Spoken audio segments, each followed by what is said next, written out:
I met him when I was 17 years old. He was 21. At the time, he was stationed at Kaneohe Marine Corps Base in Hawaii. I was living in Mililani Mauka. I was head over heels in love with him. He had a very muscular build, sexy tattoos, a gorgeous smile, and was so adorable and romantic. After dating for a while, he decided that he was going to be getting out of the military and moving back home to his city. I was so in love with him, so I followed. I was 20 at the time and he was 24. We figured that we would start our lives together. We had a very intimate wedding with just the two of us, and we were so in love. Throughout our relationship during the early days, we always had issues with him and how he treated other women.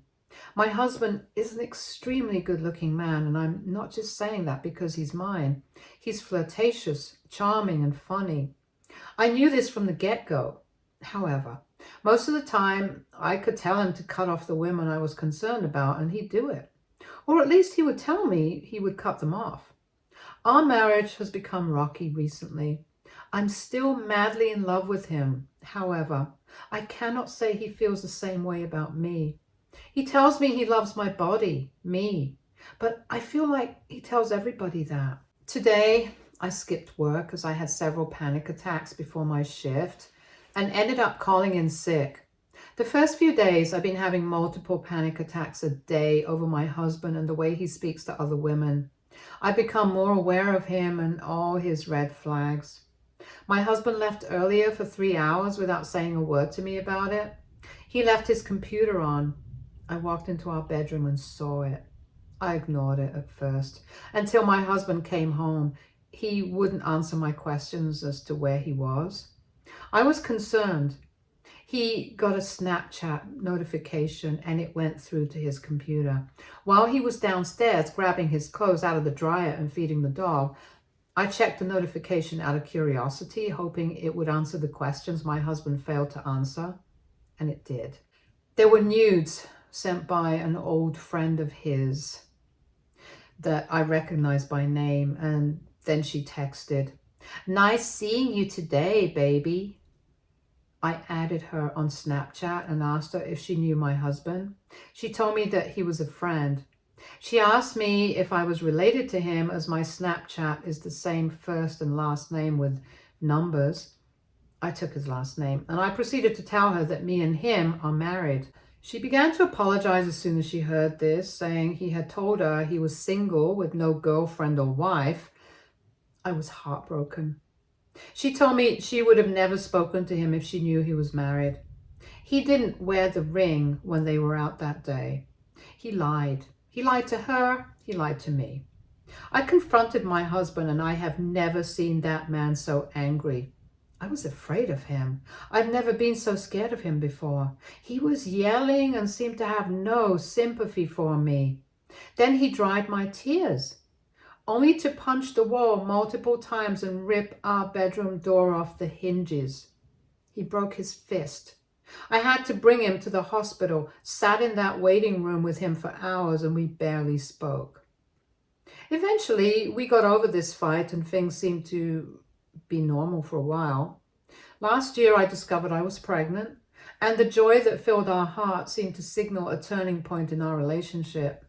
My husband, seemingly changed by the prospect of fatherhood, became attentive, supportive. Together, we eagerly anticipated the arrival of our child, and when our son was born, a newfound happiness enveloped our little family. For a brief period, it felt like we had overcome the challenges that had plagued us before. Parenthood brought us closer, and my husband's commitment to our family appeared unwavering. The sleepless nights, the shared laughter, the mutual responsibility of caring for our child forged a bond that I believed would withstand any storm. However, as time unfolded, cracks began to surface in the facade of our seemingly idyllic life. The signs of his old habits crept back in: late nights, the secretive behavior, and the subtle distance that emerged between us. I brushed off the nagging doubts, attributing them to the stress of parenting and the inevitable adjustments that accompany a growing family. Last month, my husband asked me to use his phone to open his bank app. I do this all the time, but this time while scrolling through the app, I saw a new app downloaded on his phone that I didn't recall seeing before. It was a calculator app, which I found strange considering he has an iPhone and iPhones automatically come with a built-in calculator. I didn't know what to make of this, so I just pretended like I didn't see it and made a mental note of the app's default picture so I could look it up myself later. After we went to bed last night, I found the app on my phone. Long story short, it turned out to be an app that's made to look like a calculator, but in reality, it was a hidden photo video app where you enter a passcode and you can store all your private videos and photos. I felt sick to my stomach, and although I'm not proud of it, when I was sure he was 100% asleep, I took his phone to the bathroom and went through it. I started with his messages and socials and found nothing. The last thing I decided to check was this app. His passcode wasn't hard to figure out, the year our son was born, and it turns out he's been cheating on me with a woman who I assume is his co-worker, based on the text conversations that were saved, for about 7 or so months as far as I could tell. There were screenshot conversation, nudes of her, and worst of all, there were photos and videos of them together. Not out and about or anything, just all sexual in nature. I wanted to throw up, but I forced myself to look through them. I knew immediately I needed to make an out for myself and wanted all the information I could get. And one video of them in particular made my skin crawl. He works the night shift at his job, and it is starting to get chilly where we live, especially at night. In this particular video, he was being the slimy, dirty cheater he is with her in the car we share. To keep it short, they were in the passenger's seat and she was on top of him. In the video, she mentioned being cold, and this slimeball paused, reached into the back seat and grabbed our toddler son's blanket and wrapped it around her. I was shaking at this point. I could not watch any further as this crossed a line in my brain that almost made me snap. But somehow I remained calm, took all the evidence, put his phone back and went to sleep in our son's room for the rest of the night. It's the next morning and it's taking everything in me not to blow up on him. But I want to hit him where it hurts the most. I immediately contacted the divorce lawyer so I could leave him eventually. Meanwhile, I reached out to his parents, telling them about their cheating son. For context, my mother-in-law had been cheated on in her last relationship when she was married to my husband's birth dad.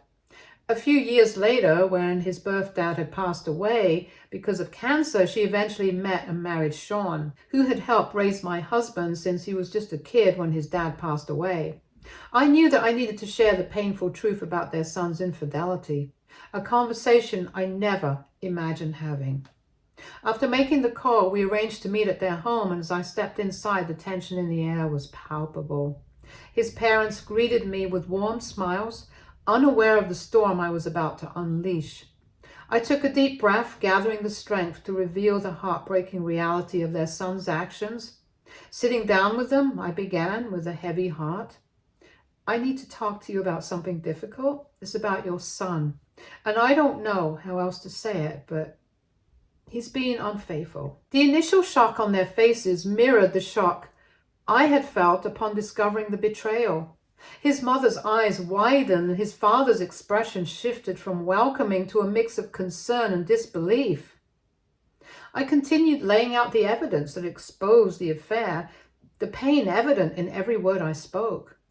His mother, visibly upset, listened intently, occasionally glancing at his father as if seeking confirmation that this was a nightmare they could all wake up from.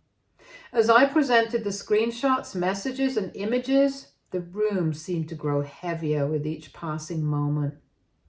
After the initial shock settled, his mother spoke, her voice a mix of anger and sadness.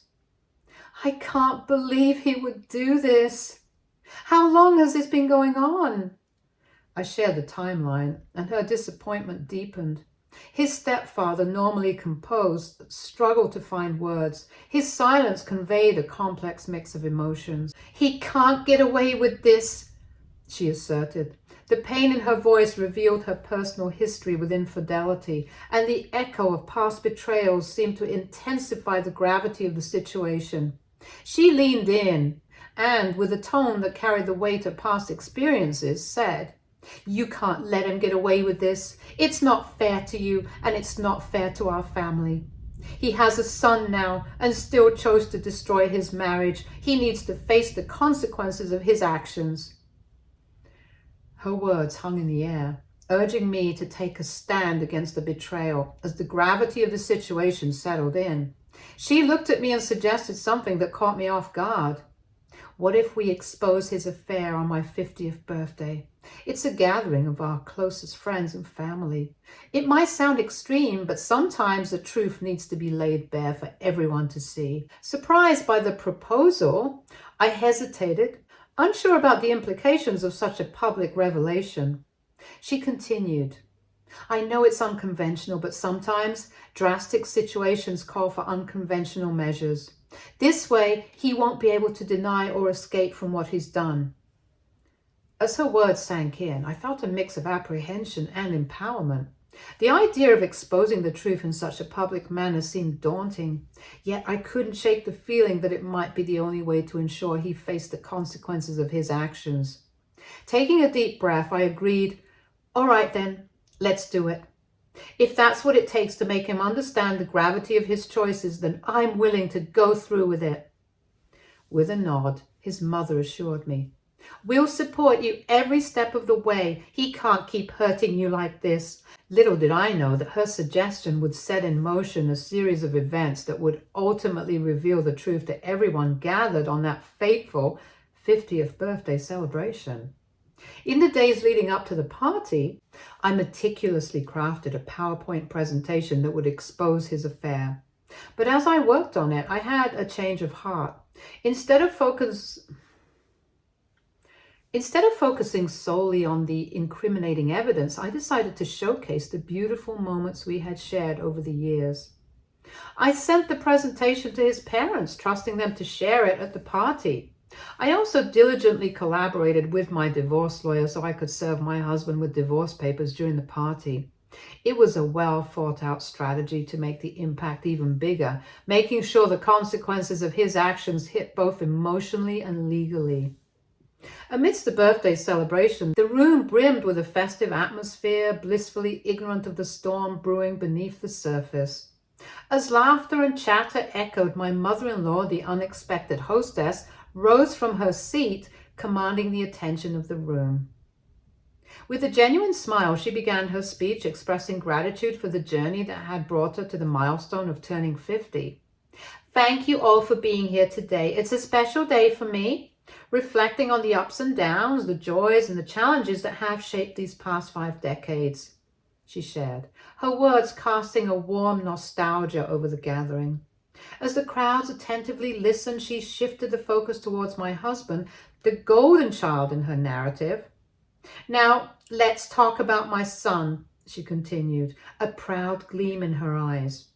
"I can't express how proud I am of the man he's become. He's achieved so much, and I'm especially grateful for the wonderful woman he's chosen to share his life with." The room buzzed with agreement, acknowledging the love and joy we had supposedly brought into each other's lives. It was a seamlessly crafted transition, luring everyone into a false sense of security before the unveiling of a harsh reality. However, as she spoke, her tone subtly shifted. "But life is not always as simple as we wish it to be," she began, her expression clouding with a mix of disappointment and determination. The air in the room tensed as she continued. "It pains me to say this, but I've recently discovered something about my son that has left me deeply disappointed." The room hushed, an uneasy silence settling in. The unexpected revelation hung in the air as she expertly navigated towards the PowerPoint presentation. "To truly understand what I'm talking about," she said, her voice steady, "I need you all to see for yourselves. With a few clicks, the screen transitioned and the atmosphere shifted from celebratory to somber. Conversations between my husband and his affair partner materialized, exposing the hidden truth. Gasps and whispers spread like wildfire as the shocking reality of his infidelity became painfully apparent. Throughout this revelation, my husband's initial composure wavered. His eyes widened in disbelief, and a subtle bead of sweat formed on his forehead. The room, once filled with celebration, now crackled with an uncomfortable energy. His mother, undeterred by the discomfort, forged ahead. I never thought I'd see the day when my own son would follow in the footsteps of his bio dad, a man who hurt me deeply with his betrayal, she admitted, her disappointment palpable. The weight of her words lingered, casting a shadow over the room. Amid the unsettling revelation, my mother-in-law, with a steely resolve, decided to address another matter of utmost importance. It's not just about exposing the truth, she declared, her gaze unwavering.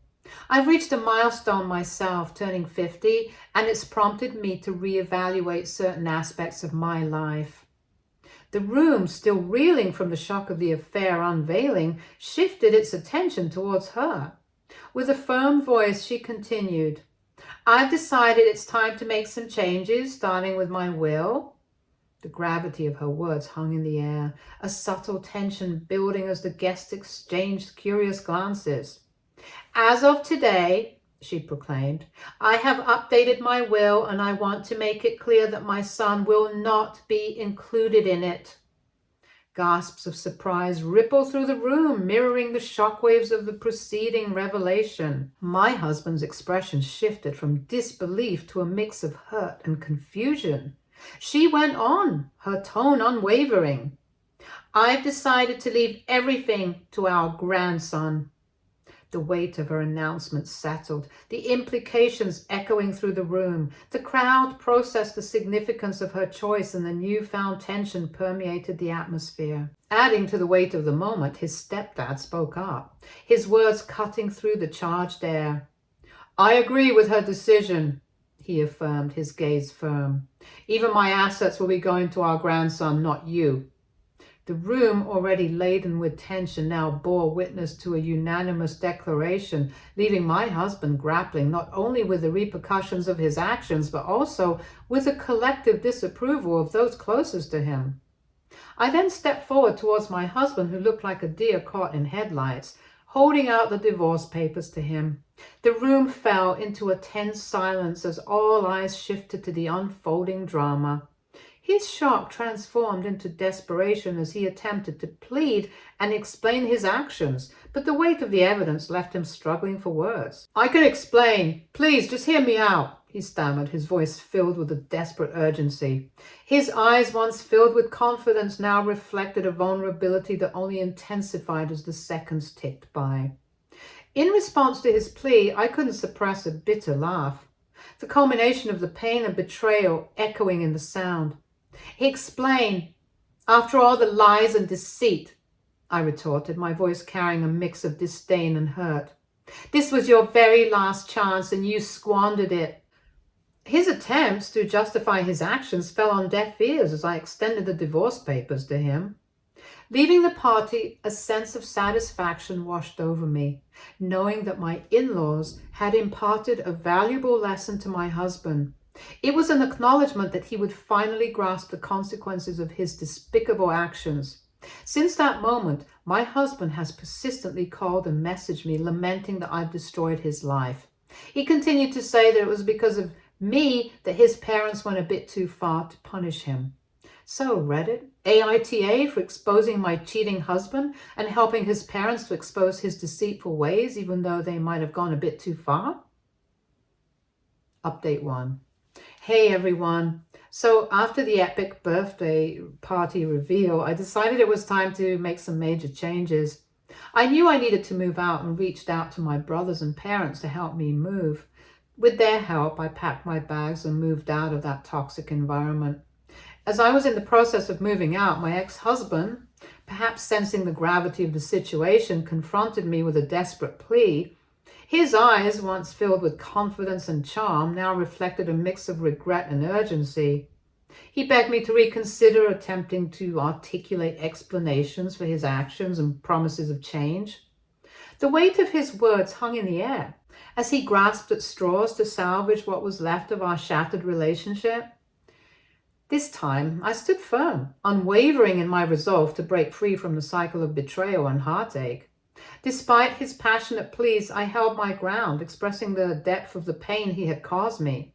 However, he didn't relent, persistently calling me and my parents, begging for another chance. In response, my older brother stepped in, delivering a stern warning for him to cease his efforts. We took the necessary steps to block him from our phones, ensuring that the only place our paths would cross moving forward would be in the courtroom. Update 2. So a few weeks after the dramatic birthday party revelation, my mother-in-law hit me with some unexpected news. Turns out my ex-husband decided to make a surprise visit to her doorstep, all in a desperate attempt to win back a spot in the family will. Well, that plan crashed and burned. The situation escalated quickly, tensions rose, and words were exchanged as my mother-in-law firmly stood her ground. It didn't take long for things to get heated, and the need to involve law enforcement became apparent. The situation reached a boiling point. She and his stepdad had to drop the threat of calling the police just to coax him into leaving. I think my ex-husband is losing his mind slowly. Update 3. Hello Reddit family. It's been 7 months since my last update, and the journey through the divorce proceedings has been nothing short of intense. The divorce stuff has been pretty tough, but the proof I had on my husband and his affairs has really helped my case a lot. He obviously tried to fight hard at first, saying nasty things and trying to make me look bad, but my strong evidence, like his messages, videos, and pictures, showed the truth. And eventually, him and his lawyers stopped with their tricks. As the legal process moves forward, my main focus has been on taking care of our son. He's the best part of my life, and I always make sure that he's okay. Even with all the legal stuff, I keep looking forward and staying strong for our son. Throughout this tough time, my ex-mother-in-law has been my rock. Her support and understanding have meant a lot during this time. I'm really thankful for her strength and the family-like atmosphere she continues to maintain with me despite my divorcing her son. Despite all the ups and downs, she has ensured our son has a stable and loving environment. She's more than just a mother-in-law. She's a reliable ally when things get tough, making this challenging journey a bit easier to handle. Update 4. So it's been a month since my last update, and things have taken an unexpected turn. Last month when I posted this, I was still going through the legal proceedings and expected this to go on for a long while. But surprisingly, this week I've learned from my lawyer that my ex has agreed to all my demands and my request for child support. It turns out that my ex has given in to finalizing the divorce because apparently he has met someone, and that's pushing him to finalize things quickly. To be honest, I'm okay with how it's all shaping up, and I don't care if he has met someone new so quickly. I've reached a point where I just want to move on and not deal with any more drama. During our last court meeting, he actually came up to me trying to say sorry. It was a bit awkward, but I guess he felt the need to apologize. I listened, not sure if I believed him or not. Here's pretty much how our conversation went. Look, I've been doing a lot of thinking, and I realize I messed up big time. I'm sorry for everything that I put you through. What brought this on all of a sudden? I've been going to therapy trying to figure myself out, and I've come to realize that what I did to you was not okay. I wanted to apologize to you so we don't end things on a bad note. Therapy, huh? Wow, that's new. Yeah, I messed up with you, with us. I never should have done what I did. I want you to know I regret it. I don't want our son to grow up and hate me for destroying our family. Well, when the time comes, our son can decide things for himself. We will obviously have to tell him the truth one day. I could see the sincerity in his face, and he then went on to say how he hoped I would eventually forgive him so we could be good co-parents to our son. I nodded in understanding and walked away after wishing him good luck. I feel so free since the divorce has been finalized. No more walking on eggshells, no more sleepless nights wondering about loyalty and honesty. The weight of toxicity lifted, leaving room for new beginnings and a sense of liberation. With the legalities settled and my ex-husband agreeing to the terms, the chapter of our tumultuous marriage is finally closed. It's like stepping into a world where I can finally breathe freely and make decisions for myself and my son without the constant shadow of betrayal. My ex-mother-in-law has invited me and our entire family out to have lunch with her and her husband this coming week so we can celebrate my divorce. It's heartening to see that she still holds love for both me and my son and continues to embrace us as part of her family. Moving forward, I am committed to ensuring that my son grows up surrounded by these uplifting influences only. I hope he grows up to be a better man than my ex-husband in the future. Stay tuned for more stories from our girl relationships.